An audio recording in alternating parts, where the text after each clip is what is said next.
चलें जी, हम स्टार्ट करते हैं।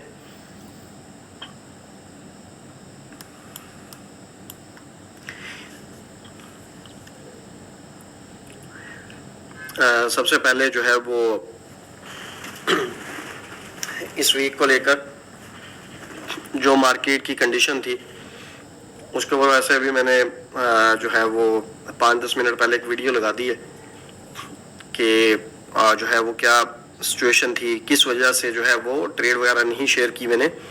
मार्केट की कंडीशन को लेकर। तो उसमें मैंने जो है ना वो डिस्कस किया हुआ है, उसको आप देखेंगे तो आपको इंशाल्लाह समझ लग जाएगी। दूसरी चीज़ जो है वो ये है कि जिस तरह लास्ट वीक के अंदर तो मैंने मोस्टली आपको बैक टेस्टिंग का ही तरीका बताया था और इसके अलावा कुछ इम्पोर्टेंट जो है वो इतनी डिस्कशन नहीं थी। बस ये था कि मैं आपको थोड़ा सा मोटिवेट कर रहा था, बता रहा था कि किस तरह से जो है वो आपने काम को करना है और क्या इसका तरीका होगा। और इसके अंदर ना फिर एक चीज़ मैं आपको जो है वो और बता दूं कि जितनी चीज़ें आपके साथ में शेयर करूंगा, मुझे पता है कि इसके अंदर बहुत सारे माशाल्लाह से ऐसे जो है वो ट्रेडर हैं जिन्होंने अपने तौर पे इनगल्फिंग पे बहुत सारा काम किया हुआ है, यानी कि वो तमाम बैक टेस्टिंग की हुई है जो मैंने पहले से उनको बताई हुई है, या उन्होंने मेरी टिकटॉक की वीडियोस देखी हुई हैं या यूट्यूब पे कुछ वीडियोस या वेबिनार लेके, तो इस वजह से उनको जो है वो काफ़ी चीज़ों का आइडिया होगा। लेकिन इम्पोर्टेंट चीज़ ये है कि जब आप अभी जो है वो स्टार्ट कर रहे हैं इसको ज़ीरो से, तो बेहतर यह है कि आप चीज़ों को दोबारा से जो है ना वो रिवाइज अगर करते जाएंगे तो ज़्यादा अच्छा हो जाएगा आपके लिए। और करंट मार्केट के अंदर क्या सिचुएशन है उन चीज़ों की, वो भी आपको जो है वो पता लग जाएगा। क्योंकि सबसे पहले जो बेसिक चीज़ें हैं उसको हम बाईपास करके आगे नहीं जा सकते। उसकी दो इम्पोर्टेंट रीज़न है। एक तो ये है कि हमारे साथ कुछ ऐसे जो है वो ग्रुप के अंदर लड़के हैं जिनको बेसिक चीज़ों का भी नहीं आइडिया, या वो न्यू ऐड हुए हैं, अभी कुछ अर्सा पहले उन्होंने इनगल्फिंग को देखा है या वॉच करना शुरू किया है। और दूसरी इम्पोर्टेंट चीज़ ये है कि बेसिक से जब हम गुजर के जाएंगे तो ही जाके हमें कुछ जो एडवांस सेटअप होंगे उनकी समझ आएगी। तो इसलिए जो बेसिक्स होते हैं बहुत ज़्यादा इम्पोर्टेंट है, उनको जो है ना वो लाइट नहीं लेंगे और इनको आप प्रॉपर जो करते जाएंगे बैक टेस्टिंग। एक ऐसी बैक टेस्टिंग थी जो मैंने 23 के बिल्कुल स्टार्ट में की थी और उसके अंदर जो है वो फिर मैंने बहुत ज़्यादा अल्हम्दुलिल्लाह ट्रेड की और उसके अंदर बहुत पैसा बनाया। और फिर एक टाइम में आके मार्केट के अंदर उसकी जो रिस्पेक्ट है वो जब कम हुई तो फिर मैंने उसको दरमियान में जो है वो छोड़ दिया। और जब मैंने उसको छोड़ा फिर कुछ मंथ यूँ समझ लें 4-5 मंथ के बाद फिर मैंने दोबारा उसी सेटअप की बैक टेस्टिंग की, ठीक है, पिछले कोई 7-8 मंथ को लेकर, कि जिन मंथ्स के अंदर उसकी एक्यूरेसी कम हुई थी थोड़ी, उसके लास्ट मंथ लिए और उसके बाद जब मैंने छोड़ा था वो सारे मंथ की मैंने दोबारा से उसकी बैक टेस्टिंग की, उन चीज़ों को जो है वो दोबारा से अंडरस्टैंड किया कि मार्केट उस टाइम के अंदर कुछ टाइम के अंदर रिस्पेक्ट नहीं दे रही थी या अभी भी नहीं दे रही है। इस सेटअप को बिल्कुल इग्नोर कर दिया जाए या इसको साथ लेके जो है वो चला जाए। तो इसलिए मैंने उसकी दोबारा बैक टेस्टिंग की। तो इसी तरह से आपको चाहे वो बेसिक सेटअप हो, चाहे वो एडवांस सेटअप हो, चाहे वो बिल्कुल जो है वो कुछ ऐसे सेटअप्स होते हैं जो ट्रेड के लिए नहीं होते, यानी कि पिन पॉइंट एंट्री या 20-30 पिप का जोन नहीं होता, लेकिन मार्केट डायरेक्शन के लिए जो है वो इम्पोर्टेंट होती है उन चीज़ों को देखना, ताकि जब भी आपको कोई जोन ट्रेड के लिए मिले तो आप उसको होल्ड कर सकें कि होल्ड आपको किस साइड पे जो है वो मार्केट की क्या डायरेक्शन है, क्या लग रहा है, कहाँ तक मार्केट फ्री फॉल एरिया नज़र आ रहा है या मार्केट मूव कर सकती है। तो ये चीज़ें कुछ इस तरह के सेटअप होते हैं जिनके अंदर हमें सिर्फ ये चीज़ देखनी होती है। तो इस वजह से उन सेटअप को बैक टेस्ट करना पड़ता है, देखना पड़ता है कि उनकी बेस पे मार्केट जो है वो मूव कर रही है कि नहीं कर रही। सही है। उसकी एग्जांपल मैं सिंपल इस तरह से देता हूं कि अगर आपका कोई वो वाला जोन जिसकी अभी मैं बात कर रहा हूं जो डायरेक्शन के लिए हम यूज करते हैं, उसका एक जो है वो लोअर साइड है और उसकी अपर साइड है। फॉर एग्जांपल दो अलग अलग जोन है। अब मार्केट इसके अंदर मूव करने के हवाले से इस तरह से मूव करेगी। कभी मार्केट हो सकता है यहाँ से चली जाए और कभी मार्केट हो सकता है कि इस तरह वीक लगा के कोई 60-70 पिप की फिर मार्केट जो है वो जाए। यानी कि इसके लिए इसके अंदर ट्रेड नहीं होती, ट्रेड करने के लिए नहीं होते, लेकिन ये इसलिए इंपॉर्टेंट होते हैं कि हम इसके अंदर सिर्फ ये देखते हैं कि मार्केट जो है वो उसकी डायरेक्शन का आइडिया लगाने के लिए तो वो वाले भी कुछ सेटअप होंगे। तो उस तरह से फिर हम इंशाल्लाह जब हम उनको देखेंगे तो फिर हमें इन चीज़ों का भी आइडिया होगा। इसलिए कोई भी जितने भी यहाँ पर वेबिनार्स के अंदर हमारे साथ जो है वो मौजूद हैं, आप जो है वो जितना आपको नॉलेज इस टाइम पता है वेरी वेल, अगर वो काम कर रहा है तो बिल्कुल ठीक है, उसके ऊपर आप अपनी ट्रेड करते रहें। इस बूट कैंप के अंदर आप अपने आप को जीरो से ही लेके चलें तो ये इंशाल्लाह आपके लिए बेस्ट होगा। और अगर आपको नहीं पता तो फिर तो डेफिनेटली आपको चलना ही है यहाँ से, लेकिन इसको इसी तरह से आप लेके चलने दें। अगर फॉर एग्जांपल हम बात करते हैं इस सेटअप की जिसके ऊपर हम आज डिस्कस करेंगे, तो फिर इसी की हम बात करेंगे ग्रुप के अंदर भी कि हम बैक टेस्टिंग कर रहे हैं या किसी का कोई क्वेश्चन है कमेंट में वो कोई करता है तो फिर इसी से रिलेटेड ही करे। वो अपने कोई और सेटअप, मेरा कोई और वेबिनार का जो है वो रेफरेंस दे के जो है ना वो बात ना करे। तो क्योंकि बहुत सारे जो माइंड्स आपके साथ होंगे वो इस सेटअप को लेके चल रहे होंगे, आप कोई और बात कर रहे होंगे तो चीज़ें गड़बड़ होंगी। तो जो आपको पता है वो वेरी अच्छा है, काम कर रहा है, तो आप अपने तक रखें, बाकी इंशाल्लाह इनको हम लेके चलेंगे। सबसे पहले जिस तरह मैंने लास्ट वेबिनार के अंदर बात की थी उस छोटी सी बात को रिपीट करके फिर हम इंशाल्लाह जो है वो आगे कंटिन्यू करते हैं। मैंने आपसे ये बात की थी और ये बेसिक जो कंसेप्ट है ना किसी भी जो है वो इनगल्फिंग का किसी भी टाइम फ्रेम के अंदर वो यही है, चाहे आप उसको 30 मिनट में ले जाएं, H1 में ले जाएं या इससे ऊपर जो टाइम फ्रेम है ऑलमोस्ट H4 तक, यानी कि वो टाइम फ्रेम जिनके अंदर हम ट्रेड को करने के लिए फाइंड करते हैं, ठीक है। तो ये चार जो है वो टाइम फ्रेम होते हैं। कहीं पर M15 भी जाहिर सी बात है कि वैल्यू रखता है, वो भी आ जाता है जब वो फिल्टर लेवल्स के अंदर आ जाए तो फिर उसको भी ले लेते हैं। तो लेकिन यहाँ पे जो चीज़ डिस्कस करने वाली है वो ये है कि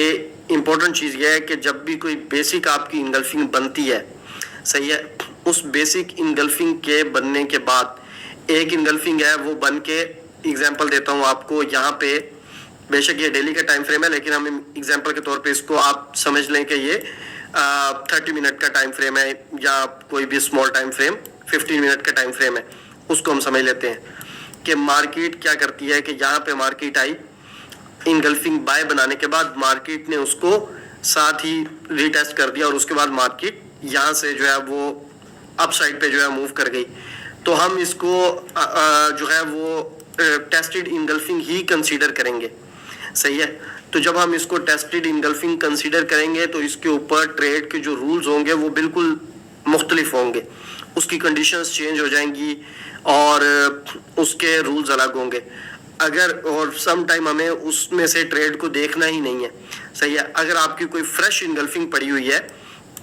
ठीक है, और फ्रेश इनगल्फिंग के अंदर जब आप किसी भी ट्रेड को जो है वो देखेंगे, अगर हम इसको इस तरह से थोड़ा सा ऐसे कर लेते हैं कि यहाँ पे मार्केट ने इनगल्फिंग बाय बनाई और उसके बाद मार्केट यहीं से जो है वो अप साइड पे चलेगी। अब हमारे पास क्या है कि ये इस एरिया के अंदर डेफिनेटली हम ट्रेड को जो है वो फाइंड करेंगे। अब जब कोई भी इनगल्फिंग बनती है, आपको पता है कुछ इनगल्फिंग बनने के फौरन बाद जो है वो ब्रेक हो जाती हैं और कुछ इनगल्फिंग ऐसी होती हैं कि अगर हम हर एक इनगल्फिंग के ऊपर ट्रेड लेने की कोशिश करेंगे या हर एक इनगल्फिंग के बनते ही हम जो है वो उसके अंदर से बाय या सेल उसकी इनगल्फिंग बाय या सेल की बेस के ऊपर जो है वो करने की कोशिश करेंगे तो डेफिनेटली उसके जो रिजल्ट्स होंगे वो कभी भी इतने स्मूथ नहीं होंगे, अच्छे नहीं होंगे। और जब हम किसी एक सेटअप को बना के उसके अंदर जो है वो ट्रेड करेंगे, लेकिन सेटअप बेशक कम हो जाएंगे लेकिन उसके रिजल्ट्स जो है वो हमें हमेशा इंशाल्लाह अच्छे मिलेंगे। तो जब कोई भी इनगल्फिंग आपकी बन जाती है, यही हमने डिस्कस किया था कि जब वो एक्सपेरिमेंट करके आती है, एक्सपेरिमेंट करने के पीछे जो एक सिंपल रीज़न है वो ये हम जो है वो देखते हैं कि इसके अंदर यहाँ पर अच्छे बायर्स हैं, सही है, या जहाँ से भी उसको रिजेक्शन मिली है उसके बाद अगर मार्केट ट्रिगर हुई है और उसके बाद इनगल्फिंग बाय बनी है, उन दोनों कंडीशंस के अंदर इस एरिया के अंदर जो है वो बायर्स ऐड हुए हैं और अच्छे बायर्स ऐड हुए हैं, इसी वजह से मार्केट जो है वो इतना स्ट्रॉन्ग जो है वो मूव कर रही है। तो फिर इसका मतलब है कि इस जोन के अंदर जब भी मार्केट आएगी, इसके फिल्टर जोन में से अगर हमने ट्रेड लेनी है तो हम उसके अंदर कॉन्फिडेंस के साथ जो है ट्रेड ले सकते हैं, बजाय ये कि कोई भी ऐसा जोन हो जो फौरी तौर पे टेस्ट हो जाए, बेशक वहां से मार्केट जो है वो मूव कर जाए, लेकिन अगर इनगल्फिंग बाय बनने के बाद मार्केट दोबारा यहाँ तक आ गई है डाउन साइड पे,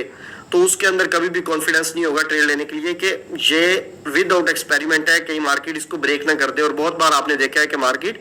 ब्रेक कर देती है, या सम टाइम मार्केट क्या करती है कि आपका कोई भी जोन है और उसको इस तरह से करके एक यूं समझ लें कि ये वीक लगाई मार्केट ने, और वीक लगाने के बाद थोड़ी सी ऐसे बस ऐसे रिकवर हुई 30-40 पिप के लिए, और नेक्स्ट कैंडल जो है वो डाउन साइड पे आ गई दोबारा, और वो जोन को जो है वो क्या कहते हैं डाउन साइड पे लेगी, क्रॉस कर गई। तो ऐसी कंडीशन होती है जब हम किसी एक्सपेरिमेंटल इनगल्फिंग के बगैर जो है वो ट्रेड करते हैं। आपको पता है कि बहुत बार इस तरह से भी होता है कि आपकी जो एक्सपेरिमेंटल इनगल्फिंग होती है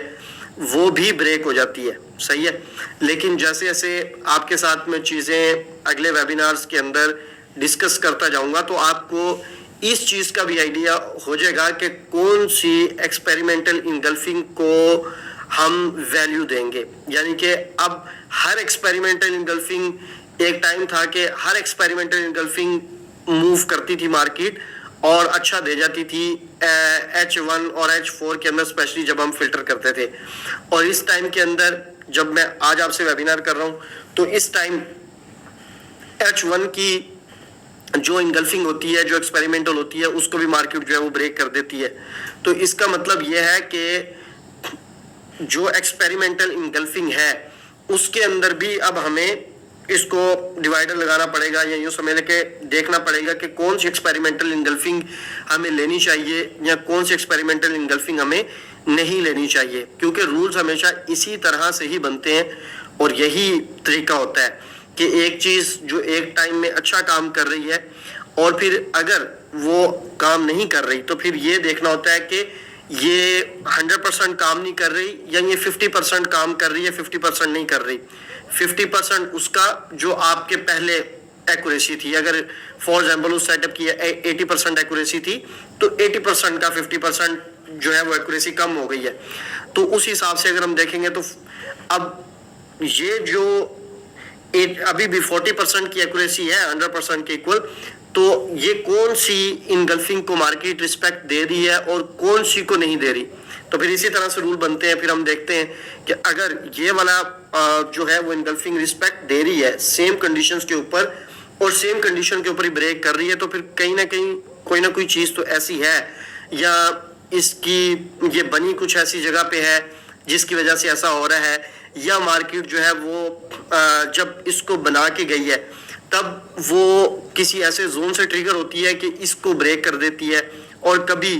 जो अपोजिट साइड पे जोन होता है वो इतना स्ट्रॉन्ग नहीं होता, वहां से अगर ट्रिगर होती है तो फिर इसको भी रिस्पेक्ट मार्केट जो है वो देती है, या जाते हुए कुछ इस तरह का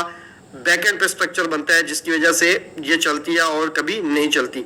तो ये इन चीज़ों की बेस के ऊपर हमें जो एक्सपेरिमेंटल इनगल्फिंग जो काम कर रही है और जो नहीं कर रही उसको अलग अलग करके देखना होता है। और ये चीज़ें आपके साथ जैसे जैसे हम एडवांस वेबिनार्स करते जाएंगे उनके ऊपर जो है मैं डिस्कस करूंगा। मैंने आपके साथ ये कहा शेयर किया था कि एक हम क्वेश्चन आंसर का करेंगे और एक हम डिस्कस किया करेंगे इसको। तो क्वेश्चन आंसर का अभी इसलिए नहीं किया क्योंकि वो बनता ही नहीं है, हमने कुछ अभी खास जो है वो डिस्कस नहीं किया था। और जिस तरह बहुत सारे ऐसे थे ट्रेडर जो एक्टिव नहीं थे, तो इस वजह से भी मैंने जो है वो बैक टेस्टिंग का तरीका और उसका जो है ना वो वहीं तक आपको रखा था, ताकि जब हम प्रॉपर इसके ऊपर आएंगे चार्ट के ऊपर तो नेक्स्ट वेबिनार से आएंगे। तो इंशाल्लाह नेक्स्ट जो वेबिनार होगा फ्राइडे का, उसके अंदर जो क्वेश्चंस होंगे इन सेटअप से रिलेटेड उनके ऊपर हम जो है वो डिस्कस करेंगे। और अगर कहीं पर कोई चीज़ है पूछने वाली, किसी को कुछ समझ नहीं लगी, जैसे भी चीज़ें होंगी वो फिर हम जो है वो उसके जो न्यू क्वेश्चंस होंगे उनके जो है वो आंसर करते जाएंगे। और कहीं पर जो है वो वैसे आंसर होगा और कहीं पर चार्ट के साथ, एग्जाम्पल्स के साथ, और इस तरह से करके जहाँ पर चीज़ों की नहीं समझ लगी होगी। तो ये है सीन। अब इसके अंदर पहले तो दो चीजें आपको क्लियर होनी चाहिए। एक ये कि अगर आप इनगल्फिंग के ऊपर काम कर रहे हैं, सही है, अगर आप इनगल्फिंग के ऊपर काम कर रहे हैं तो सबसे पहले तो आपको इतना ट्रस्ट होना चाहिए कि जिन सेटअप्स को आप सीखने जा रहे हैं या जिनके ऊपर आप बैक टेस्टिंग करने जा रहे हैं, इंशाल्लाह ये चीज कोई इतनी जो है ना वो ऐसा नहीं है कि इसके आपको डाउटफुल नहीं आप रहे हैं कि आपको रिजल्ट मिलेंगे कि नहीं मिलेंगे। सबसे पहले तो आपका जो है ना वो इनसाइड सेटिस्फेक्शन जो है ना बहुत ज्यादा जरूरी है कि अगर आप इस पर स्ट्रगल करेंगे और आपको यकीन होना चाहिए कि रिजल्ट मिलेंगे, ठीक है। क्योंकि मैं आपको ये चीज बताऊं कि जब आप बैक टेस्टिंग करते हैं ना, कोई सेटअप आप सीखते हैं, फिर जाके आप उसकी बैक टेस्टिंग करते हैं, आपको रिजल्ट्स कुछ और मिल रहे होते हैं। और मेरे साथ ये एक्सपीरियंस बहुत बार हो चुका हुआ है कि जब हम पहले क्लासेस में लेता था, आज से कुछ जो है वो टाइम पहले, तो उस टाइम ऐसा होता था कि ऐसे जो है वो स्टूडेंट होते थे कि जिनको बिल्कुल इजीली चीज़ों की समझ लग जाती थी और कुछ हमेशा ही गलत मार्किंग करते थे। यानी कि उनको एक एक जो स्क्रीनशॉट होता था वो लेके और उसके ऊपर प्रॉपर मार्किंग करके उनको समझाना पड़ता था कि ये चीज़ मैंने इस तरह बताई थी, आपने इस तरह की, इस तरह बताई थी, इस तरह की। और उसके बावजूद वो सेकंड टाइम भी मिस्टेक करते, थर्ड टाइम भी मिस्टेक करते थे। अगर वो एक सेटअप को अच्छे से बैक टेस्ट नहीं कर रहे तो डेफिनेटली उनके रिजल्ट्स जो है वो कुछ और निकलते थे। और जो अच्छे से बैक टेस्टिंग करते थे, जिनको समझ लग जाती थी, उनके रिजल्ट्स जो है वो और होते थे। जब तक कि जिनके रिजल्ट अच्छे नहीं होते थे वो उसको प्रॉपर मार्किंग और इस तरह की चीज़ें नहीं करने लग जाते थे। इस मार्केट के अंदर जितने भी ट्रेडिंग के यूं समझ लें कि जो स्ट्रेटजीज हैं, चाहे कोई भी स्ट्रेटजी है, मैं किसी का भी अब जो है वो नाम नहीं लूंगा, कोई भी स्ट्रेटजी है उसके अंदर आपको उसको मास्टर करने के लिए ना आपको इतना तो पता है कि उसको टाइम देना पड़ता है। और ये सारी चीज़ों के बाद, इन चीज़ों से गुजरने के बाद ही आप इस लेवल तक पहुंचते हैं कि आपको चीज़ों की अंडरस्टैंडिंग हो जाए और आप उसमें से पैसा बनाने लग जाएं। ये हकीकत है। इस वीक के अंदर आपको पता है कि मैंने ट्रेडिंग नहीं की, कितनी ट्रेड्स को मैंने फॉलो किया। मैं अपना जो है ना वो MT5 की हिस्ट्री जो है इस वीक की, उसकी भी वीडियो बना के आपके साथ में शेयर करूंगा। अब इस वीक के अंदर इतना सारा नॉलेज होने के बावजूद मैंने इस वीक के अंदर ट्रेड नहीं की कोई बहुत ज़्यादा, क्योंकि मुझे कुछ मार्केट के सेटअप इस तरह के बन गए थे कि मुझे उसके ऊपर कोई इतना ज़्यादा जो है वो सेटिस्फेक्शन नहीं हो रही थी कि यहाँ से ट्रेड करनी चाहिए या नहीं करनी चाहिए। उसकी रीज़न मैंने जो वीडियो डाली है टिकटॉक पे, उसमें मैंने चार्ट के ऊपर जाके जो है बता दी है। तो कहने का मकसद ये है कि जब आपके पास इतना सारे सेटअप्स का नॉलेज और बैक टेस्टिंग और ये सारी चीज़ें होती हैं, सम टाइम आप तब भी पैसे नहीं बनाते। और कुछ ऐसा टाइम होता है कि जिसके अंदर 2-2, 3-3 वीक्स की कसर जो है वो निकल जाती है, सही है। तो जितना भी आप लर्न करते जाएंगे ये आपके एक्सपीरियंस को बढ़ाता जाएगा, सही है। और फिर आपको ऐसा हरगिज भी नहीं है कि आज आप एक सेटअप को सीखेंगे, उसकी बैक टेस्टिंग करेंगे तो आप जो है वो नेक्स्ट वीक से या उससे नेक्स्ट वीक के उसके ऊपर जो है वो पैसे बनाने शुरू कर देंगे, सही है। हालांकि मुझे जो मैंने लास्ट वेबिनार किया था क्या कहते हैं H4 की ब्रेक सेटअप के ऊपर, ठीक है, जिसकी बहुत ज़्यादा जो है वो हर वीडियो के नीचे और मुझे पर्सनल के अंदर शायद इससे ज़्यादा किसी वेबिनार के मैसेज आए हों कि इसकी रिकॉर्डिंग मुझे दे दें, हमें दे दें। तो मैंने रिकॉर्डिंग इस वजह से भी नहीं दी, बड़ी सिंपल सी और क्लियर सी बात है कि अगर कोई भी बंदा अपना ग्रुप चला रहा है ट्रेडिंग को लेकर, जिस तरह से अगर मैं चलाता हूँ, ठीक है, तो वो अपनी कम्युनिटी के लिए डेफिनेटली कोई ना कोई ऐसी जो है वो लर्निंग से रिलेटेड कोई चीज़ ऑफर करते हैं या कोई चीज़ देते हैं कि जिससे उनकी कम्युनिटी को सेटिस्फेक्शन होती है कि हाँ इस बंदे के साथ अगर हम अटैच हैं तो डेफिनेटली हमें ये बेनिफिट इस पॉइंट ऑफ व्यू से भी मिल रहा है, ठीक है, सिग्नल से हट के। तो वो चीज़ मेरी सिर्फ प्रीमियम कम्युनिटी के लिए थी और उसको मैंने कभी भी लाइव करना भी नहीं था। तो जितने प्रीमियम के अंदर थे और जिन्होंने लेना था, आपको पता है कि रिमाइंडर भी देता रहा, सारी चीज़ें की उसके अंदर। तो जिन्होंने नहीं लिया फिर उनकी किस्मत। लेकिन वो सेटअप जो आपके साथ मैंने शेयर किया वो आपको भी पता है किस तरह से जो है वो काम कर रहा है। तो उसके मुझे जब जब वो सेटअप बन रहे होते हैं तो लड़के मेरे साथ जो है वो शेयर कर रहे होते हैं। उन दोनों सेटअप्स के ऊपर लड़कों ने प्रॉफिट बनाया और उन्होंने मुझे स्क्रीनशॉट जो है वो शेयर किए, लेकिन मैंने पर्सनली उसके ऊपर जो है वो ट्रेड नहीं ली। उसकी जो सबसे बड़ी रीजन थी वो ये भी थी कि अगर मैं कम्युनिटी के साथ कोई ट्रेड नहीं शेयर कर रहा तो बेहतर है कि मैं खुद भी ट्रेड ना करूं, क्योंकि मुझे सेटिस्फेक्शन उसी वक्त होती है कि जब मैं आपके साथ ट्रेड मोस्टली शेयर करके, या कम से कम ग्रुप के अंदर जो लड़के हैं उनके पास सिग्नल जा रहे हो और उनको मिल रहे हो, तो फिर मैं कोई अपने सेटअप्स के ऊपर भी ट्रेड कर लेता हूं। अदरवाइज फिर मैं जो है ना कोशिश करता हूं कि थोड़ा सा जो है ना वो ताकि उससे जो है ना वो ये चीज रहती है कि जब खुद के भी पैसे नहीं बनते तो फिर एक लर्निंग के पॉइंट ऑफ व्यू से, सीखने के पॉइंट ऑफ व्यू से, चीज़ों के अंदर टाइम देने के पॉइंट ऑफ व्यू से मैं बात कर रहा हूँ, तो फिर ये चीज़ें जो है ना वो ज़्यादा अच्छे तरीके से जो है वो हो जाती हैं। ये मेरा अपना एक पर्सनल वो है, मैं आपके साथ शेयर कर रहा हूँ। लेकिन वो जो लास्ट वेबिनार था उसके ऊपर भी किसी को 1 वीक लगा होगा, किसी को 2 वीक लगे होंगे, किसी को 3 वीक लगे होंगे, और आस्ता आस्ता अगर वो काम करते रहेंगे इसके ऊपर तो उनकी प्रैक्टिस भी होती जाएगी और उनको पता भी लग जाएगा कि इसके ऊपर किस तरह से ट्रेड लेनी है, किस तरह का सेटअप बनता है, किस तरह का ब्रेक होता है, उसके अंदर जब ओवरलैप सेटअप होता है तब हमने क्या करना है। सही है, तो जैसे जैसे न्यू चीजें आती जाएंगी उनका एक्सपीरियंस बनता जाएगा। इंशाल्लाह जो भी सेटअप या जो भी चीजें आपके साथ में शेयर करूंगा वो आपको टाइम के साथ साथ उनकी वैल्यू का आइडिया होगा अगर आप उनके ऊपर जो है वो काम करेंगे। अब ये इनगल्फिंग की के ऊपर जो मैं बात कर रहा हूँ कि इनगल्फिंग बाय अगर बनती है, इसके पीछे सिंपल रीजन मैंने आपके साथ जो है वो डिस्कस कर दी है कि इसकी इनगल्फिंग बाय एक्सपेरिमेंटल को हम इस वजह से जो है वो ट्रेड करते हैं कि यहाँ पर हमें ये चार्ट के या कैंडल्स के हिसाब से हमें ये पता लगता है कि यहाँ से अगर मार्केट इतना स्ट्रॉन्ग अप साइड पे गई है और उसके बाद जाके इतना टाइम जो है वो मार्केट ने स्टे किया है, ठीक है, तो इसका मतलब है कि यहाँ पर जो बायर्स थे वो अच्छे थे, वो स्ट्रॉन्ग थे, तो इस वजह से हम यहाँ से बाइंग की ट्रेड जो है वो उसको प्लान करते हैं। अदरवाइज तो बहुत सारी इनगल्फिंग बनती है, ब्रेक हो जाती है, बनती है, ब्रेक हो जाती है, लेकिन ऐसी इनगल्फिंग जो इस तरह से बन के जो है वो आती है मार्केट, रिस्पेक्ट भी आपको बताया कि उसी के अंदर से ही हमें मोस्टली जो है वो मिल रही होती है। तो इसके पीछे जो है वो सिंपल रीजन ये है। और दूसरी चीज इसके अंदर ये है कि इसके अंदर ना एक बड़ा सिंपल सा एक सेटअप है जो मैं आपके साथ शेयर करने जा रहा हूं, और उसके ऊपर आपने 2 टाइम फ्रेम के ऊपर जो है वो काम करके देखना है, और उसके अगर आपके पास टाइम हो तो 3 टाइम फ्रेम के ऊपर कर लीजिएगा, और फिर उसकी बैक टेस्टिंग के जो रिजल्ट्स है ना वो मेरे साथ आपने जो है वो शेयर करने हैं। ठीक हो गया। अब देखें, कोई भी सेटअप अगर आपके साथ में शेयर करता हूं और उस सेटअप के ऊपर आप बैक टेस्टिंग नहीं करते प्रॉपर, या उसको गुजार देते हैं और फिर अगले सेशन का वेट करते हैं, ये तो बेसिक सी चीज है, तो आपके बेसिक कभी भी क्लियर नहीं होंगे। सही है, तो बैक टेस्टिंग जिसने सीखना है उसके लिए मस्ट है और उसको टाइम देना पड़ेगा, ये चीज मैं आपको बता दूं। अच्छा, अब ये एक इनगल्फिंग बाय बनती है,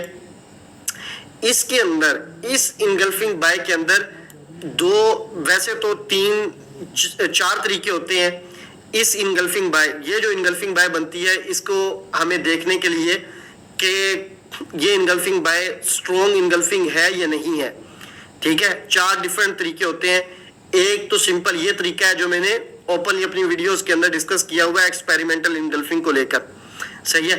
और जो एक्सपेरिमेंटल इनगल्फिंग है उसके अंदर सिंपल आपने कुछ क्या कहते हैं आवर्स होते हैं उनका वेट करना होता है कि मार्केट अप साइड पे रहे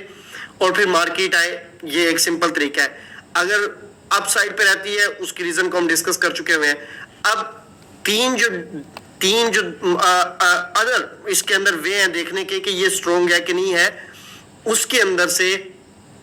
एक और तरीका जो आपको पता है, सही है, वो ये है जो आपको ऑलरेडी पता है लेकिन मैं उसको बता देता हूं। वो एक तरीका जो है वो ये है कि अगर वही वाला टाइम फ्रेम आपका, क्योंकि हम ट्रेड लेने के लिए M30 को देखते हैं या M15 को देखते हैं, सही है, इसी तरह से, तो ये दोनों टाइम फ्रेम अगर आपके H4 के अंदर पड़े हो, एक H4 के बगैर पड़े हुए हैं, एक H4 के अंदर पड़े हुए हैं, अगर वो बड़े टाइम फ्रेम के अंदर पड़े हुए हैं तो एक ये तरीका होता है कि ये टाइम फ्रेम जो है वो या ये वाली इनगल्फिंग जो है ये स्ट्रॉन्ग है। वो स्ट्रॉन्ग क्यों है? क्योंकि वो बड़े टाइम फ्रेम के अंदर पड़ी हुई है। एक एक्सपेरिमेंटल इनगल्फिंग हो गई और सेकंड जो है वो हम यूं कह लें कि H4 के अंदर या बड़े टाइम फ्रेम के अंदर से जिस इनगल्फिंग को हम फिल्टर करते हैं वो एट द एंड फ्रेश पड़ी होती है। मैं ज्यादा स्मॉल टाइम फ्रेम के ऊपर इसलिए नहीं आपको लेके जा रहा क्योंकि आज से 2 मंथ पहले तक, सही है, 2 मंथ पहले तक मार्केट का बिहेव और था, आज की डेट में और है, सही है। जो चीज आज के दिन काम कर रही है हम उसके ऊपर जो है वो बात करने की कोशिश करेंगे। तो इसलिए हम बड़े टाइम फ्रेम को डिस्कस करते हैं और उसको फिल्टर किस तरह से करना है। जोन 100 पिप्स का बन रहा है, जोन जो है वो आपका 80 पिप्स का बन रहा है, 50 पिप्स का बन रहा है, इसको किस तरह से कम करें, इसके ऊपर इंशाल्लाह हम नेक्स्ट जो हमारे सेशंस होंगे उनके अंदर हम इसको डिस्कस करेंगे, इन तमाम चीजों को। लेकिन अभी आपने जोन की फिक्र नहीं करनी कि जोन कितने पिप्स का बन रहा है, सही है, उसको आप छोड़ दें और बस मेन जोन के ऊपर जो है वो हम बात करते हैं। तो ये 2 तरीके तो आपको समझ लग गए, सही है, कि किसी भी इनगल्फिंग को देखने के लिए कि ये स्ट्रॉन्ग है या वीक है। पहली क्या है कि अगर वो बड़े टाइम फ्रेम के अंदर नहीं है, ठीक, फिर उसका एक्सपेरिमेंट होना चाहिए। अगर उसका एक्सपेरिमेंट है तो हम उसको स्ट्रॉन्ग इनगल्फिंग कह सकते हैं। दूसरा, अगर वो किसी बड़े टाइम फ्रेम के अंदर पड़ी हुई है और जाहिर सी बात है कि वो बड़ा टाइम फ्रेम जब कंप्लीट होता है तो जो अंदर फिल्टर जोन होता है उसका एक्सपेरिमेंट वैसे ही हो चुका होता है, ठीक है, और वो बड़े टाइम फ्रेम का भी सहारा मिल जाता है, तो इस तरह से वो भी इनगल्फिंग स्ट्रॉन्ग हो जाती है। तो ये 2 तरीके हो गए। तीसरा तरीका कौन सा होता है वो यहाँ पे आपके साथ मैं डिस्कस करने जा रहा हूँ आज के दिन, कि किसी भी इनगल्फिंग को देखने के लिए कि ये इनगल्फिंग स्ट्रॉन्ग है या वीक है, वो कौन सा तरीका होता है। आपके पास जब कोई इनगल्फिंग बनती है, सही है, और मार्केट यहां से अप साइड पे जो है वो मूव कर रही है, अप साइड पे मूव कर रही है, आपको पता है कि जब आपके पास मार्केट न्यू हाई की तरफ जाती है तब तो आपके पास जो है वो लेफ्ट साइड पे कोई स्ट्रक्चर नहीं होता, ठीक है। फिर तो हिस्टोरिकल जो लेवल्स होते हैं वो काम करते हैं, क्योंकि पिछले बहुत सारे टाइम से मार्केट न्यू हाई लगाती है, तो इसलिए मैं इस चीज को डिस्कस कर रहा हूं। और आगे फ्यूचर में भी अगर जाती है तो तब भी जाहिर सी बात है कि ये चीज देखने को मिलेगी। सिर्फ उस सूरत में मार्केट कहीं से रिवर्स होती है तो वो वाले जो है वो हिस्टोरिकल लेवल्स होते हैं। उसके अलावा अगर स्ट्रक्चर मार्केट का लेफ्ट साइड पे है तो फिर मार्केट किसी न किसी इंगल्फिंग से, किसी न किसी ब्रेक सेटअप से जो है वहीं से मार्केट जो है वो रिवर्स होती है, ठीक है। और आपकी जो मार्केट रिवर्स होती है उसके लिए उसको यहाँ पर या तो क्या कहते हैं कि सिंपल इनगल्फिंग चाहिए होती है, सही है। और अब सिंपल इनगल्फिंग जाहिर सी बात है वो सेम इसी तरह की हो सकती है कि जिसके अंदर कोई बड़ा टाइम फ्रेम ना हो, जस्ट वो एक्सपेरिमेंटल हो, और ऐसी भी हो सकती है जो हाई टाइम फ्रेम के अंदर हो, और ऐसी भी हो सकती है कि जो आपका क्या उसको कहते हैं कि ब्रेक सेटअप जो है वो पड़ा हो, सही है। यानी कि उसको रीजन जो है वो चार्ट से ही मिलेगी वापस आने की, सही है। जब उसको चार्ट से रीजन मिलेगी तो फिर मार्केट वापस आएगी यहाँ पे। अब जब वो रिवर्स आती है, वापस आती है इस जोन के अंदर, तो उसके अंदर हम ये चीज देखते हैं कि ये जो रिवर्स आ रही है ये कितनी स्ट्रॉन्ग इनगल्फिंग है। जो मार्केट यहाँ से अप साइड से रिवर्स वापस आ रही है इस जोन के अंदर, जो नीचे आपका इनगल्फिंग बाय पड़ा हुआ है, ये जितना भी एक्सपेरिमेंट करके आई है, अगर तो हमारी कंडीशंस कंप्लीट है तब तो ये स्ट्रॉन्ग है। दूसरा तरीका ये है कि मार्केट आपकी एक्सपेरिमेंट के साथ साथ, एक्सपेरिमेंट जो आपका कर रही है इसके साथ साथ कोई ऐसे सेटअप, कोई ऐसा स्ट्रक्चर बना के है कि जिससे हमें पता लगे कि ये इनगल्फिंग बाय जो है वो स्ट्रॉन्ग है। तो उसके लिए बहुत ही सिंपल सी जो है वो चीज है जो यूज होती है, वो ये होता है कि आपने ये वाला एक एरिया मार्क करते हैं जो हमारे पास इनगल्फिंग सेल का समझ लें, ठीक है। जिस तरह नीचे से हमने इनगल्फिंग बाय का मार्क किया हुआ है, इनगल्फिंग सेल का समझ लें। जब मार्केट यहां से चल के इस जोन तक आई है, सही है, यहां से चल के इस जोन तक आई है, और उसके बाद मार्केट यहां से रिवर्स होती है, इस जोन से रिवर्स होती है। अब मार्केट यहां पे खड़ी हुई है, अब मार्केट क्या है, यहां पे खड़ी हुई है, यहां से चली है, यहां से मार्केट यहां पे आई है। जब मार्केट अब जब यहां से आई है ना, तो इसके पीछे या तो यहां पर पीछे इंगल्फिंग सेल पड़ी हुई है या मार्केट फ्रेश बना के आई है। दोनों कंडीशंस हो सकती हैं, दोनों पॉसिबिलिटीज हो सकती हैं, या पीछे पड़ी हो या यहां पर फ्रेश इंगल्फिंग सेल बना के मार्केट जो है वो नीचे आई हो, ऐसा ही है। अच्छा, जब मार्केट यहां पे आई है, अब इस रेंज के अंदर से मार्केट ने किसी एक साइड को ब्रेक करना है। जाहिर सी बात है कि इसके दरमियान में तो नहीं रहना, या उसने जो है वो अप साइड पे मूव करना है या डाउन साइड पे मूव करना है, सही है। तो जब मार्केट इस तरह से किसी भी सेटअप से ट्रिगर होती है, आपके बेसिक सेटअप से, जिसको हम इंगल्फिंग बाय या इंगल्फिंग सेल कहते हैं, दूसरी अपोजिट साइड से जाके, तो फिर वो क्या करती है कि इन दोनों में से एक सेटअप ब्रेक होना है। अगर तो मार्केट यहां से ट्रिगर हुई और उसके बाद यहां पर आई और यहां से मार्केट, फॉर एग्जांपल किसी भी ब्रेक सेटअप की बेस पे मार्केट यहां से वापस हुई और इसको जाके मार्केट ने ब्रेक कर दिया, इसको क्या कर दिया, इस इंगल्फिंग सेल को ब्रेक कर दिया। अब जब ऐसी सिचुएशन होती है कि यहां पर जो इंगल्फिंग सेल बनी थी वो यहां पे ब्रेक हो गई, तो ये किस चीज की निशानी है? इसी चीज की कि यहां पर जो बायर थे वो ज्यादा स्ट्रॉन्ग है, ऐसे ही है। और ऐसा भी हो सकता था कि मार्केट क्या करती, इस तरह से इसको ब्रेक कर देती। अगर इसको ब्रेक करती तो इसका मतलब है कि यहां पर जो सेलर्स है वो ज्यादा स्ट्रॉन्ग है, जिसकी वजह से जो बायर्स थे वो ब्रेक हो चुके हुए हैं, ठीक है। तो जब अपोजिट साइड, मतलब दोनों साइडों पे इंगल्फिंग बाय और इंगल्फिंग सेल पड़ी हुई है, ठीक है, जो मैं होल्डिंग करता हूं ना ट्रेड की, उसके पीछे स्मॉल टाइम फ्रेम के अंदर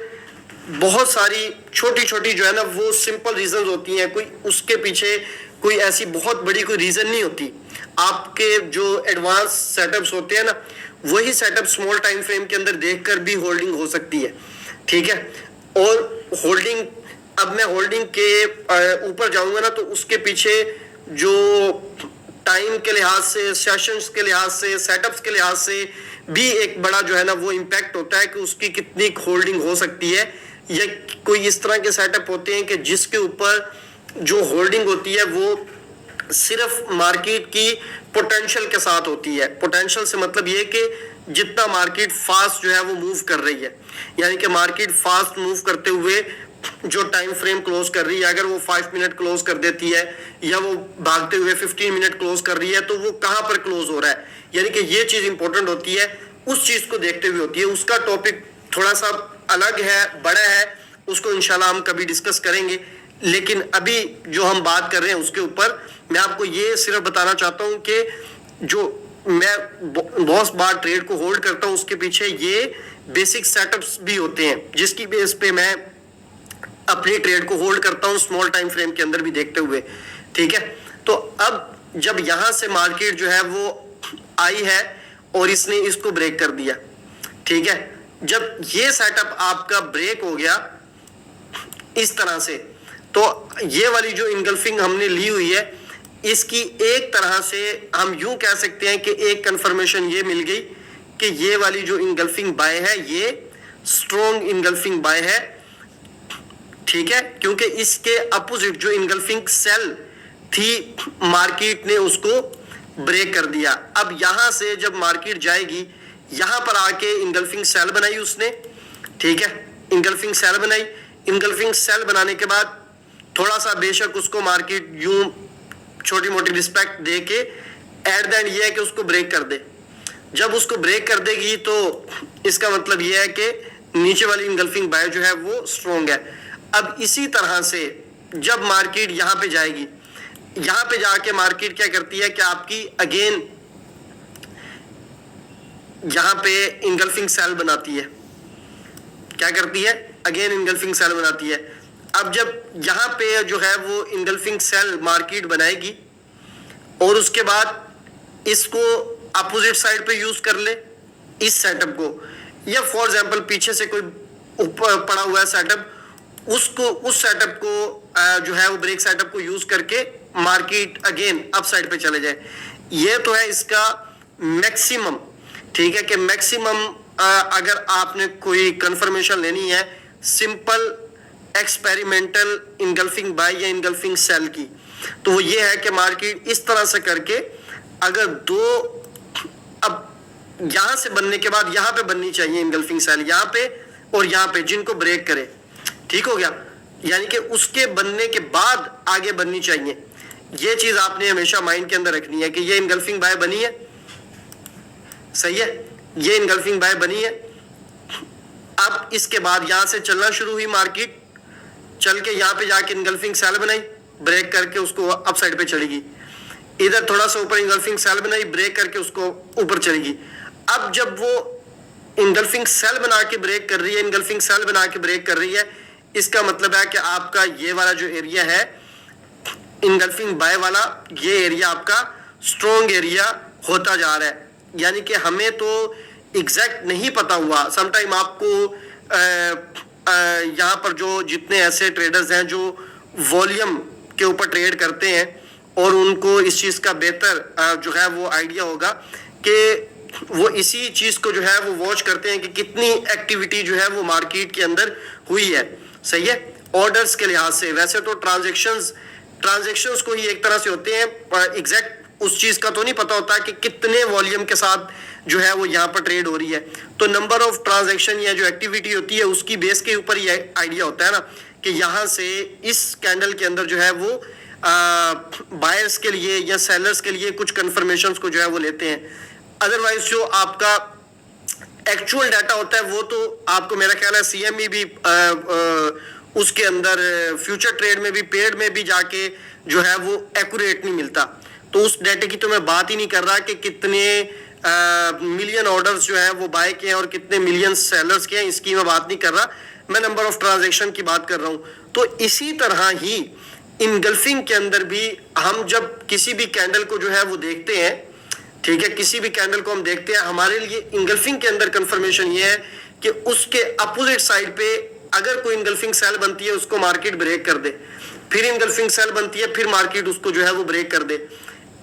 आज की डेट के अंदर जितनी मार्केट फास्ट है, आप एक सिंगल ब्रेक को भी वॉच कर सकते हैं, ठीक है, एक सिंगल ब्रेक जो है ना उसको भी आप वॉच कर सकते हैं कि जिस तरह इसको हम निकाल देते हैं, अभी साइड पे कर देते हैं। ये स्टोरी नहीं है, सिर्फ स्टोरी यहां तक है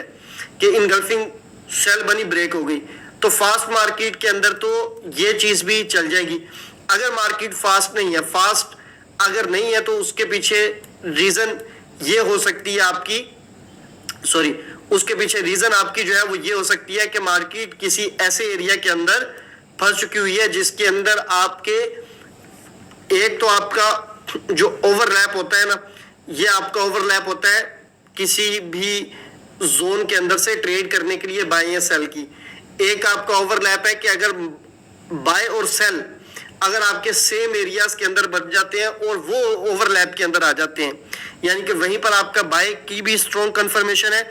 और सेल की भी स्ट्रॉन्ग कंफर्मेशन है, और वो इस तरह से बनी हुई है कि जब आप उन दोनों को मार्क करते हैं तो उनका आपस में ओवरलैप बन रहा है, ठीक है। तो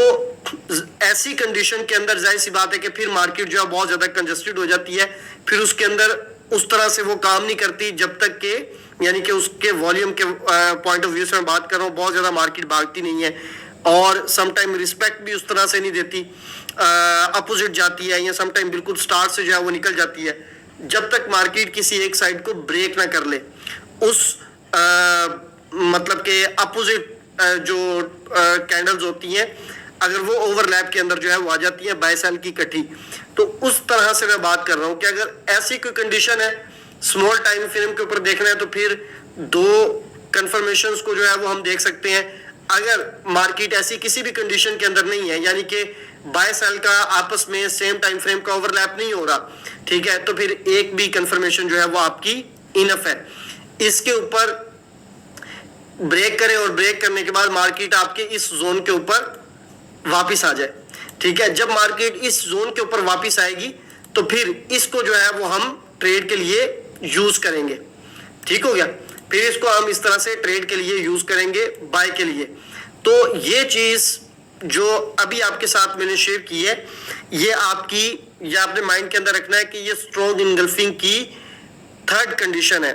और ये वाली कंडीशन तो वैसे है तो बेसिक, लेकिन मैंने कहीं पर भी टिकटॉक पे, यूट्यूब पे इससे पहले नहीं बताई हुई ये चीज। लेकिन ये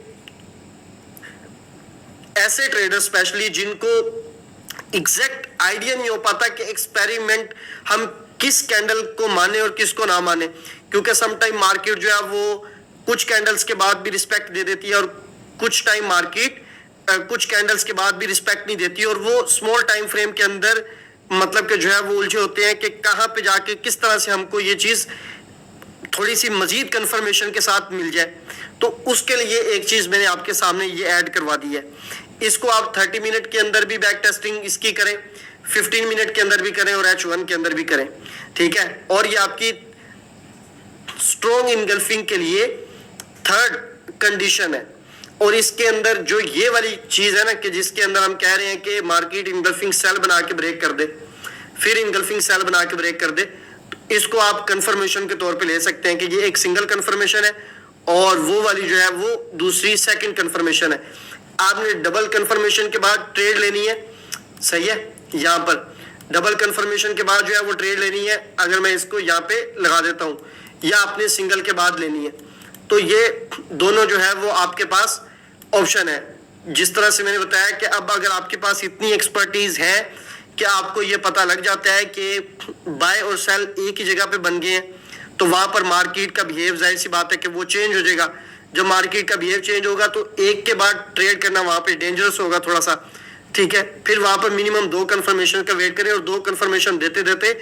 मार्केट के अंदर एक तो एक्सपेरिमेंट अच्छा हो जाता है, ठीक है आपका, क्योंकि एक क्लियर चीज जो है ना वो आपको मिल जाती है। एक है कि आप 6 घंटे का देखें, 7 घंटे का देखें, और इसके अंदर कोई ऐसे फिक्स ऑर्स नहीं है कि इतने घंटे गुजरेंगे तो उसके बाद ये एक्सपेरिमेंटल इनगल्फिंग जो है वो हम लेंगे। क्योंकि जब हम एक्सपेरिमेंटल इनगल्फिंग की बात करते हैं तो हम इसके अंदर एक क्या उसको कहते हैं कि एक आइडिया के तौर पे हम कहते हैं कि 7 से 8 घंटे, 6 से 7 घंटे एक्सपेरिमेंट हो जाए तो काफी है। अब इसके पीछे भी रीजन है कि फिक्स क्यों नहीं कह सकते। उसके पीछे रीजन ये है कि सम टाइम मार्केट इस तरह की एक्सपेरिमेंटल इनगल्फिंग बनाती है कि जिसके अंदर 3 से 4 कैंडल्स के अंदर ही मार्केट का जो जहां पे बनी है, और 3 से 4 यानी कि नेक्स्ट कैंडल्स के अंदर ही मार्केट जो है वो 400 पिप अगर मूव कर जाए, तो 400 पिप्स मूव करने के बाद अगर मार्केट आ रही है तो डेफिनेटली वहां पे आपको फिर 5वीं कैंडल पे भी आप ट्रेड ले सकते हैं, क्योंकि वैसे ही वो काफी जो है वो मूव कर चुकी हुई है। असल तो मकसद ये है ना प्राइस का या टाइम का, दोनों तरह से एक्सपेरिमेंट हो जाए बड़ा, ठीक है, दोनों तरह से जोन सा भी हो जाए। तो इस वजह से समटाइम मार्केट क्या करती है कि जोन के करीब करीब घूमती रहती है, सही है। जोन के पास पास जो है वो ऐसे 200 पिप की रेंज के अंदर ऐसे घूम रही है, तो फिर उसके लिए हम कहते हैं कि इसका इतने टाइम का जो है वो मिनिमम एक्सपेरिमेंट हो जाए ट्रेड के लिए। तो वहां पर फिर हम जाहिर सी बात है कि और की बात करते हैं, तो इसलिए कोई फिक्स नहीं है। लेकिन ये वाली चीज जो है ये फिक्स है, सही है, कि जब मार्केट ने इनगल्फिंग बाय बनाई उसके बाद जो इनगल्फिंग सेल बनी उसके अंदर पावर है या नहीं है, सही है। तो ये चीज तो मार्केट फौरी तौर पे जो है वो डिसाइड कर देगी। अगर तो मार्केट इसको आके ब्रेक कर देती है, ठीक है, यूं, सही है, फिर हम ट्रेड को यहां से सेल के लिए जो है वो देखेंगे, सही है। लेकिन इसके लिए इंपॉर्टेंट चीज ये है, आपने ये चीज हमेशा माइंड के अंदर रखनी है कि जब मार्केट, इसको ना मैं यहां पे ले आता हूं, अगर मार्केट यहां से इनगल्फिंग सेल से आ रही है तो इसकी भी इससे आगे अपनी कंफर्मेशन बननी चाहिए, ठीक है। अब यूं समझ लें कि हम स्टार्ट यहां से करते हैं कि इनगल्फिंग सेल से मार्केट जो है वो डाउन साइड पे आई है और इसने यहां पे आके इनगल्फिंग बाय बनाई है, ठीक है। फिर वो पीछे वाली को नहीं हम लेंगे, इसको आके मार्केट ने क्या किया, इनगल्फिंग बाय बनाई है और इसको मार्केट यहां पे इस तरह से ब्रेक कर देती है डाउन साइड पे। फिर हम इसको जो है वो देखेंगे, क्योंकि दोनों में से देखें एक काम तो होना ही है, ठीक है। या तो इस इनगल्फिंग बाय के साथ इस कैंडल ने ब्रेक हो जाना है जो ऊपर वाली है आपकी, ये वाली जो इसके बाद में बनी है, इसके बाद जो वॉल्यूम आया मार्केट के अंदर या जो सेलर एक्टिव हुए हैं वो स्ट्रॉन्ग है कि नहीं, सही है। और या फिर इसको छोड़ दें, यहां पर मार्केट आ जाती है इस तरह से, इनगल्फिंग सेल बनाई, इसको ट्रेड करने के लिए ये आगे इनगल्फिंग बाय बनना जरूरी है और उसके बाद वो ब्रेक हो और जब वो ब्रेक होगी तो फिर हम इसको ट्रेड करेंगे। बड़ी सिंपल सी चीज है, ऐसी चीज है कि जो बिल्कुल न्यू, अगर मैं समझता हूं कि कोई इंगल्फिंग के अंदर है उसको भी ये चीज जो है वो समझ आ सकती है, यानी कि इतनी इजी और आसान चीज है। तो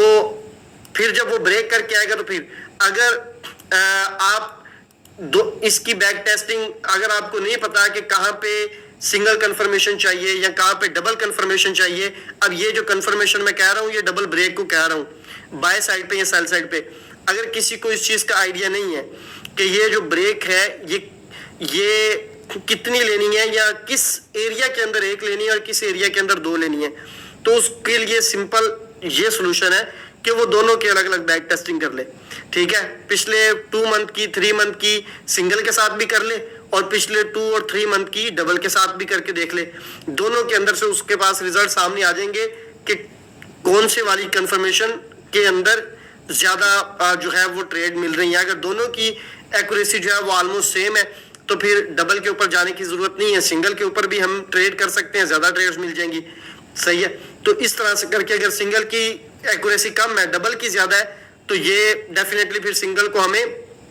अगर नहीं पता कि इस एरिया में सिंगल भी चल सकता है तो सिंगल को आप परमानेंट ड्रॉप करके सिर्फ डबल कंफर्मेशन का ही वेट करें और उसके बाद ही ट्रेड लें। ट्रेड हमेशा जो है वो आपको इस सेटअप के अंदर वेट करके मिलेगी। ठीक हो गया, आपको हमेशा वेट करना पड़ेगा ट्रेड का और वेट करके ट्रेड मिलेगी जिसके ऊपर आपको, अगर आप बैक टेस्टिंग करते हैं और आपको एक्यूरेसी मिलती है, इस सेटअप के अंदर एक्यूरेसी मिलेगी तो डेफिनेटली कॉन्फिडेंस मिलेगा। कॉन्फिडेंस मिलेगा तो मैं समझता हूं कि फिर उस सेटअप के ऊपर वेट भी हो जाएगा। लेकिन ये सारी चीजें बैक टेस्टिंग से ही आपके सामने आएंगी। तो इसके ऊपर एक कंफर्मेशन, 2 कंफर्मेशन, जिसको मेरी बात समझ लग गई है वो उस एरिया के अंदर एक के साथ, और फिर जहां पे ओपन मार्केट है उसको कहते हैं वहां पर सिंगल के साथ, जहां पे मार्केट कंजस्टेड है डबल के साथ जो है वो कंफर्मेशन के साथ बैक टेस्टिंग कर ले। प्लस इसके अंदर 3 डिफरेंट टाइम फ्रेम आपके साथ जो है वो मैंने शेयर किए हैं और उसके बाद आप देख लें, क्योंकि 3 भी अगर आप H1 को भी स्किप कर दें तो भी आप कर सकते हैं। 15 मिनट और 30 मिनट भी इसके अंदर जो है वो काफी है चेक करने के लिए। अगर आप H1 भी करना चाहते हैं कर लें, लेकिन उसकी ट्रेड फिर हो सकता है कि कुछ टाइम के बाद आपको मिले, यानी कि मंडे को आपने मार्क किए कैंडल, हो सकता है कि वो क्या कहते हैं कि उसके अंदर ट्रेड आपको 24 घंटे के बाद मिले, तो ये भी पॉसिबल हो सकता है। लेकिन जो दूसरे सेटअप है उसके अंदर आपको ट्रेड जो है वो दिन के अंदर 2 भी मिल सकती हैं। और फिर इसके अंदर मैंने आपको एक चीज जो बैक टेस्टिंग के अंदर इंपॉर्टेंट बताई थी वो ये है, बहुत सारे लोग बैक टेस्टिंग के अंदर इस वजह से भी किसी सेटअप के ऊपर कॉन्फिडेंस उनके अंदर नहीं आता। उसकी रीजन ये होती है कि वो बैक टेस्टिंग तो करते रहते हैं, यानी कि इस तरह से कि पीछे रिवर्स किया, एक सेटअप मिल गया उसको मार्क करते गए, टीपीएसएल टीपीएसएल टीपीएसएल काउंट करते गए। स्टार्टिंग में हम भी ऐसे ही करते थे, ठीक है। लेकिन जब से हमने ये नोट करना शुरू किया कि इस सेटअप की एक्यूरेसी किस टाइम में ज्यादा है, ठीक है, डे में ज्यादा है, नाइट में ज्यादा है, एशियन सेशन में ज्यादा है, तो उसके बाद उस सेटअप के अंदर थोड़ी सी मतलब कि जो है वो क्लियर होगी ये चीज। तो ये भी एक चीज अगर आप ऐड करेंगे, और ये मैंने चीज लास्ट टाइम आपको बताई थी कि आप जो है वो उसका टाइम नोट कर सकते हैं, बताई थी नहीं बताई थी मेरे माइंड में नहीं है, इंपॉर्टेंट पॉइंट है कि उसके अंदर अगर आप अपना टाइम भी इसका ऐड कर लेंगे कि किस टाइम मार्केट जो है वो इस जोन के ऊपर आ रही है। सम टाइम बहुत अच्छा जोन होता है, मार्केट उसको ब्रेक कर देती है क्योंकि वो रॉन्ग टाइम में आ रही होती है, और उस रॉन्ग टाइम के अंदर आपको जो प्रीवियस एग्जांपल मिलेंगी, ऐसा हो सकता है कि मार्केट उसके ऊपर 100 में से 10 टाइम आई और 10 टाइम ही उसने 8 बार या 7 बार तो उस सेटअप को ब्रेक कर दिया उससे एक मखसूस टाइम में, तो फिर उस टाइम में उस सेटअप को जो है वो अवॉइड किया जा सकता है ट्रेड के लिए, ठीक है। तो ये आपका टास्क है और नेक्स्ट वीक के लिए, और इसको जो है वो कंप्लीट करके आप जो है वो डिस्कस कर सकते हैं और जो है वो बता सकते हैं। मेरा जो दूसरा नंबर है जहां से मैं आपको डायरेक्ट ग्रुप के अंदर भी मैसेज कर रहा होता हूँ, रेड या कार वाली डीपी वाला, उसके ऊपर आप जो है वो कर सकते हैं इसके ऊपर, ठीक हो गया। तो बैक टेस्टिंग करके फाइनल करके उसके रिजल्ट्स जो है वो शेयर कर सकते हैं। मैं पहले भी ऐसा कर चुका हूँ और मैं आपको अभी अगेन एक चीज बताना चाहता हूँ कि जितने भी ऐसे क्या उसको कहते हैं कि जो ये चाहते हैं कि मैं उनकी बैक टेस्टिंग खुद चेक करूं। अब यहाँ पर अगर फॉर एग्जांपल 200 के करीब मेंबर्स ये वेबिनार ले रहे हैं, तो जब वो 200 के करीब मेंबर्स जब बैक टेस्टिंग करेंगे तो डेफिनेटली ये बात है कि 60-70% रॉन्ग बैक टेस्टिंग करेंगे, यानी कि उनकी मिस्टेक होंगी ही होंगी और उनको नहीं पता लगेगा और अपनी तरफ से वो बिल्कुल परफेक्ट कर रहे होंगे। ये चीज मैं अभी बता रहा हूँ। जब आप बैक टेस्टिंग शेयर करेंगे, अगर मैं आपकी बैक टेस्टिंग देखूंगा तो तब भी मैं ये चीज आपको पता लग जाएगी। अगर आपको ये लग रहा है कि ये इजी सेटअप है, इसका मैं आपको हल बता देता हूँ, सोल्यूशन बता देता हूँ कि अगर आप चाहते हैं कि मेरी तरफ से एक नजर मैं बैक टेस्टिंग को देख के आपको रिप्लाई करूं, उसका सिंपल तरीका ये है कि पूरी बैक टेस्टिंग जो है वो आप उसको पीडीएफ में बनाएं। उसके सेटअप्स जो है, या आप जाहिर सी बात है कि 100 पीडीएफ नहीं बना सकते पेज की, तो 20 की बना लें, 15 की बना लें, सिर्फ ये चेक करवाने के लिए कि आप सही कर रहे हैं कि नहीं कर रहे। तो उसका सिंपल हल ये है। बाकी अगर आपको समय लगी है, खुद करना चाहते हैं, वेरी वेल, पीडीएफ बनाए, प्रॉपर मार्किंग हो, उसके अंदर क्लियर नजर आ रहा हो कि आपने ये मार्किंग की है, कंफर्मेशन के तौर पे इस कैंडल के लिए है, और इसके बाद मार्केट ने ब्रेक किया और उसके बाद मार्केट उस जोन के ऊपर आई है और उसको रिस्पेक्ट मिली है नहीं मिली, जो भी है, सही है। तो ऐसा अगर क्लियर साफ सुथरा होगा तो मैं उसको देख के आपको बता दूंगा। मार्किंग पीछे छुपी हुई है, आपने कहीं से मार्क किया हुआ है, मार्केट कहीं पे खड़ी है और आगे रिजल्ट क्या निकला है, तो कोई भी चीज मिसिंग होगी तो मैं कभी भी आपको नहीं बता सकता कि आपने बैक टेस्टिंग सही की है या नहीं की। तो ये आपका टास्क है। इसी तरह इंशाल्लाह जो है, जो भी आप बैक टेस्टिंग करेंगे, जिसकी बैक टेस्टिंग अच्छी होगी और अगर आप मेरे साथ शेयर करते हैं और उसको अगर एग्जाम्पल के तौर पे भी दिखाना पड़ा, वो फिर यहाँ पर जो है वो लाइव में आपके सामने जो है वो शो भी कर दूंगा उस भाई की बैक टेस्टिंग के ये तरीका है और ये बैक टेस्टिंग की है और ये इसके फाइनल रिजल्ट जो है वो इसने निकाले हैं, या इस टाइम फ्रेम के जो है वो अच्छे। तो ये बाकी आपके ऊपर है कि अगर आप ये काम करना चाहते हैं नहीं करना चाहते। तो इस सेटअप को बैक टेस्ट करें। काम जो है वो थोड़ा नहीं है, आपको हो सकता है लग रहा हो कि काम जो है वो थोड़ा कम है। अच्छा, इसके अंदर 3 मुख्तलिफ टाइम फ्रेम है, सिंगल और डबल कंफर्मेशन है। तो जब आप इस तरह से करेंगे तो इसका मतलब है कि आपको 3 मंथ को कितने 6 टाइम बैक टेस्ट करना है, सही है। 3 मंथ को 6 टाइम जब आप बैक टेस्ट करेंगे तो 3 मंथ को जो है वो मल्टीप्लाई 6 के साथ कर ले तो कितने बन जाते हैं, ठीक है, 1.5 जो है वो तो बन ही जाता है ऑलमोस्ट। तो इतनी बैक टेस्टिंग के लिए टाइम तो डेफिनेटली लगता है जब आप किसी भी सेटअप को पकड़ के करते हैं। अगर स्मॉल टाइम फ्रेम के अंदर करते हैं तो फिर उसको टाइम ज्यादा लगेगा। H1 की बैक टेस्टिंग पिछले 3 मंथ की आपको हो सकता है कि 2 घंटे ले, लेकिन यहीं पर 15 मिनट की बैक टेस्टिंग तो डेफिनेटली वो आपके 8 घंटे भी लग सकते हैं। तो आपको टाइम दे दे के इसकी बैक टेस्टिंग करनी होगी और चीजों को जो अपने पास नोट करना होगा। सेटअप बताना मेरे लिए बहुत आसान है, लेकिन आपके लिए अंडरस्टैंड करना हो सकता है कि आसान हो। सबसे मुश्किल टास्क जो है वो बैक टेस्टिंग है, सही है। और फिर यही एक तरीका है, ठीक है, आगे निकलने का और खुद से जो है वो चीजों को अंडरस्टैंड करने का। बहरहाल इस वेबिनार का फीडबैक जो है वो दीजिएगा। Thank you very much. इंशाल्लाह नेक्स्ट वेबिनार पे आप तमाम लोगों से दोबारा जो है मुलाकात होगी। अल्लाह हाफिज, अस्सलाम वालेकुम।